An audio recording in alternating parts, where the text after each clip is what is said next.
যে ডক্টর ইউনূসকে 5 বছর চাই।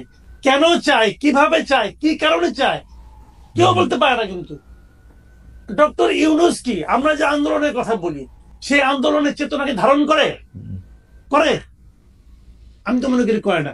আপনাকেও আমাদের শুভেচ্ছা জানাই, আপনি আমাদের সময় দিয়েছেন সেজন্য শুভেচ্ছা কৃতজ্ঞতা জানাবেন। কিন্তু ফ্যাক্ট রিমেন্স, এবার রমজান মাসে দ্রব্যমূল্য, বিদ্যুৎ পরিস্থিতি, ঈদ যাত্রা এসব বিষয়ে অন্তর্বর্তী সরকার মোটামুটি ভালোভাবে সামাল দিতে পারায় এবং চুরি ডাকাতি ছিনতাই কিছুটা নিয়ন্ত্রণে আসায় দেশের রেমিটেন্স প্রবাহ বাড়ায় এবং বিভিন্ন ধরনের সম্মেলন, নানা ধরনের আন্তর্জাতিক পর্যায়ে, নানা বাংলাদেশের নানা পরিস্থিতি, এসব বিষয় মিলে জনগণের বড় একটি অংশ অ্যাপারেন্টলি ডক্টর ইউনূস সরকারের প্রতি আস্থা ফিরে পেয়েছে বলে নানাভাবে মনে হচ্ছে। এমনকি এনসিপির নেতাও পরিণত হয়েছে ডক্টর ইউনূস, মানে এনসিপির নেতা হিসাবে কিন্তু এখন আর নাহিদের নাম আমরা শুনি না, ডক্টর ইউনূসের নামই আমরা বেশি শুনি। কেন বিএনপি কে নিয়ে আসার জন্য এত অস্থির হয়ে উঠেছি, বা যারা নির্বাচন করে আসবে তাদের জন্য অস্থির হয়ে উঠেছে? এখানে একটা কথা আমি বলি আপনাকে, ডক্টর ইউনূস ভালো করছেন কি মন্দ করছেন এটা তো আমার দেখার বিষয় না রে ভাই। না কেন আমি বলি, ডক্টর ইউনূস কোন সরকারের প্রধান? উনি একটা অন্তর্বর্তী সরকারের প্রধান। অন্তর্বর্তীকালীন সরকার মানেটা কি?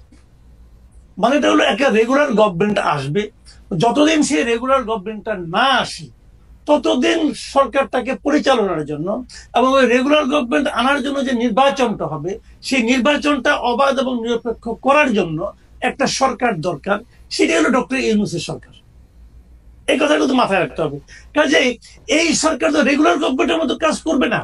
এবং অন্তর্বর্তী সরকার, আপনি যেগুলো আমরা সাফল্য বললাম, আমরা কিন্তু এগুলি একটাও অস্বীকার করছি না। রমজানের শাকসবজির দাম কম ছিল, কোনো সন্দেহ নাই। চালের দাম কি কম ছিল? তেলের দাম কি কম ছিল? ছিল না। এখন আপনি বলবেন যে চাল তেল গত রমজানে সবকিছুর দামই বেশি ছিল, চালের দামও বেশি ছিল, শাকসবজির দামও বেশি ছিল, এবার শাকসবজির দাম কম, এটা আমাদের জন্য একটা রিলিফ না? রিলিফ, অবশ্যই রিলিফ, আমি অস্বীকার করছি না। রমজান তো শেষ, এখন কি হচ্ছে শুনেন। আমার কাছে ওই দিন এক ভদ্রলোক 3টা রিসিপ্ট পাঠিয়েছে, 3টা রিসিপ্ট। একটা রিসিপ্ট সে মোহাম্মদপুরের একটা দোকান থেকে, মায়ের দোয়া নামে একটা চাউলের দোকান, সেই দোকান থেকে সে জানুয়ারি মাসের 3 তারিখে 25 কেজি চাউলের 1 বস্তা চাউল কিনছে 1740 টাকা দিয়ে। সেই একই দোকান থেকে সেই একই চাল, একই পরিমাণ চাল উনি ফেব্রুয়ারি মাসের 1 তারিখে কিনছেন 1950 টাকা দিয়ে। সেই একই দোকান থেকে একই পরিমাণ চাল, 25 কেজি চাল, উনি এপ্রিল মাসের 7 তারিখে কিনেছেন 2155 টাকা দিয়ে। কথাটা খেয়াল করেন, 4 মাসের ব্যবধানে চাউলের দাম 1700 থেকে 2100 টাকা হয়ে গেছে। বলেন না তেলের দাম কম আছে, চাউলের দাম কম আছে, দাম বেড়েছে কিন্তু আমাদের ক্রয় ক্ষমতা বেড়েছে বলতে পারেন ভাই।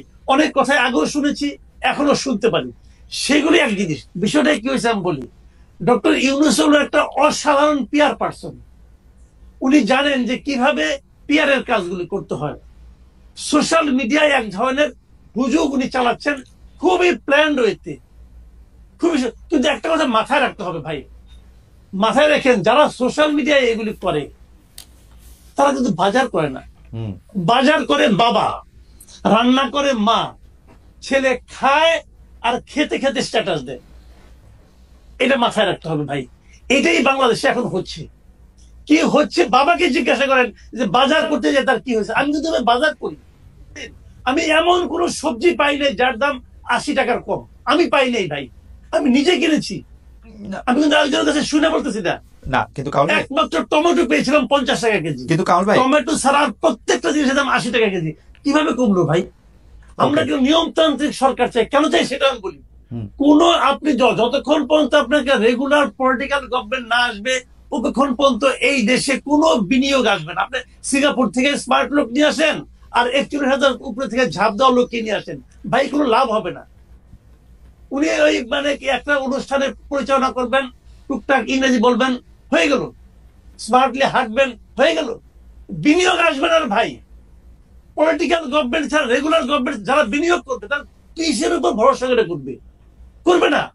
কাজে আপনি সেই জন্য আপনার এখানে একটা রেগুলার পলিটিক্যাল গভর্নমেন্ট আসতে হবে। কথা বলছে